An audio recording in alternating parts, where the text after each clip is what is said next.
तो चलिए आज समुद्र की गहराइयों में चलते हैं और बात करते हैं एक ऐसे छोटे से अजूबे की जिसका नाम है पफरफिश। अब देखने में ये जितनी प्यारी लगती है ना, इसके राज वो उतने ही ज्यादा हैरान करने वाले हैं।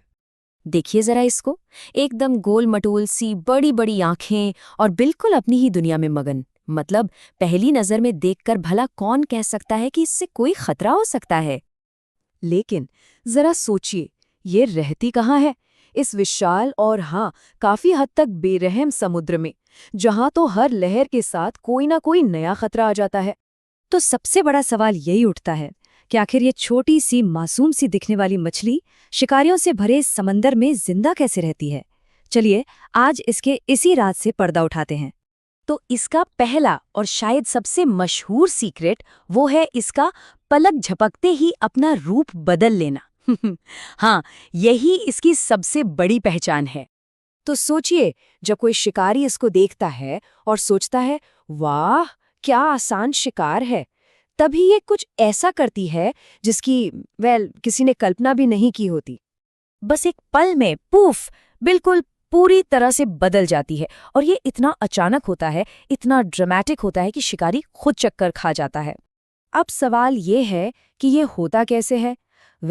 ये अपनी काफी फ्लेक्सिबल पेट में बहुत तेजी से पानी या हवा भर लेती है, और इससे होता ये है कि इसका साइज अचानक से लगभग डबल हो जाता है। सोच के देखिए, एक छोटी सी मछली से ये एक बड़ी कांटेदार बॉल बन जाती है। और जैसा कि एक गाइड ने कहा था, ये सच में इसकी सुपर पावर है, एक ऐसा जबरदस्त डिफेंस मैकेनिज्म जो बड़े से बड़े शिकारी को भी दूर रहने पर मजबूर कर देता है। लेकिन रुकिए, कहानी यहाँ खत्म नहीं होती। खुद को फुलाना ये तो इसके बचाव का बस पहला तरीका है। इसके पास और भी काफी छुपे हुए हथियार हैं। चलिए अब इसके दूसरे सीक्रेट पर आते हैं। तो इसके पास सेल्फ डिफेंस के लिए 3 मेन ट्रिक्स हैं। पहला, इंस्टेंट इन्फ्लेशन यानी तुरंत फूल जाना, जिसके बारे में हमने अभी बात की। दूसरा है इसके शार्प स्पाइक्स यानी नुकीले कांटे। और तीसरा और शायद सबसे खतरनाक, एक छिपा हुआ जहर। और ये बात बिल्कुल सही है, समुद्र में जिंदा रहना कोई आसान काम नहीं है। इसलिए पफर्ड फिश ने खुद को बचाने के लिए कुछ बेहद चालाक और इफेक्टिव तरीके डेवलप किए हैं। तो जब ये फूलती है ना, तो इसके शरीर पर जो छुपे हुए नुकीले कांटे होते हैं वो भी एकदम खड़े हो जाते हैं।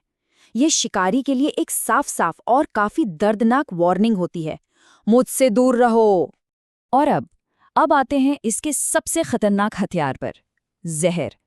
कुछ पफर फिश स्पीशीज के शरीर में टेट्रोडोटॉक्सिन नाम का एक बहुत ही पावरफुल जहर होता है।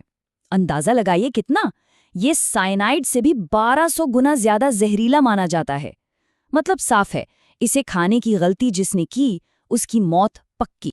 तो ये 3 चीजें, फूलना, कांटे और जहर, इनका कॉम्बिनेशन इसे समंदर के सबसे वेल प्रोटेक्टेड जीवों में से एक बना देता है। अच्छा, इतने खतरनाक हथियारों के साथ तो क्या ये हमेशा गुस्से में रहती हैं, हमेशा अटैक मोड में? जी नहीं, बिल्कुल नहीं।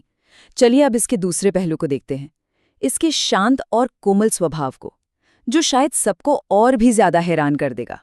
ये कोई फास्ट स्विमर नहीं है, बिल्कुल नहीं, बल्कि ये पानी में ऐसे तैरती है जैसे कोई छोटा सा बबल, धीरे धीरे बड़े ही मजेदार अंदाज में इधर उधर घूमती रहती है, जो इसके उस खतरनाक रूप से बिल्कुल भी मैच नहीं करता। इसका डेली रूटीन देखे तो बहुत ही पीसफुल है। पहले तो ये कोरल केव्स को एक्सप्लोर करती है, फिर खाने के लिए छोटे छोटे क्रैब्स ढूंढती है, और आखिर में रंग बिरंगे समुद्री पौधों के बीच आराम से फ्लोट करती रहती है। मतलब इसका नेचर बिल्कुल भी अग्रेसिव नहीं है।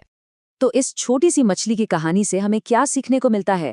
पफर फिश असल में हमें एक बहुत ही गहरा और जरूरी सबक सिखाती है, और वो सबक ये है कि छोटा होने का मतलब कमजोर होना बिल्कुल नहीं होता। असली ताकत वो तो कई बार ऐसे अनोखे रूपों में सामने आती है जिनके बारे में हम सोचते भी नहीं। जरा फिर से सोचिए, शार्क्स और ईल्स जैसे खतरनाक शिकारियों से भरे उस विशाल समंदर में ये छोटी सी मछली सिर्फ अपनी क्लेवर एबिलिटीज के दम पर शान से जीती है। ये सच में हिम्मत और यूनिकनेस की एक जीती जागती मिसाल है। तो आखिर में हम बस यही कह सकते हैं कि कुदरत अजूबों से भरी पड़ी है, और पफर फिश शायद उन सब में सबसे कूल है जो हमें हमेशा हैरान करती रहती है। और ये हमें सोचने पर मजबूर कर देता है कि हमारे आसपास और कितने ऐसे छोटे छोटे वंडर्स हैं जो आम तौर पर हमारी नज़रों से छिप जाते हैं। शायद हमें बस थोड़ा और ध्यान से देखने की ज़रूरत है।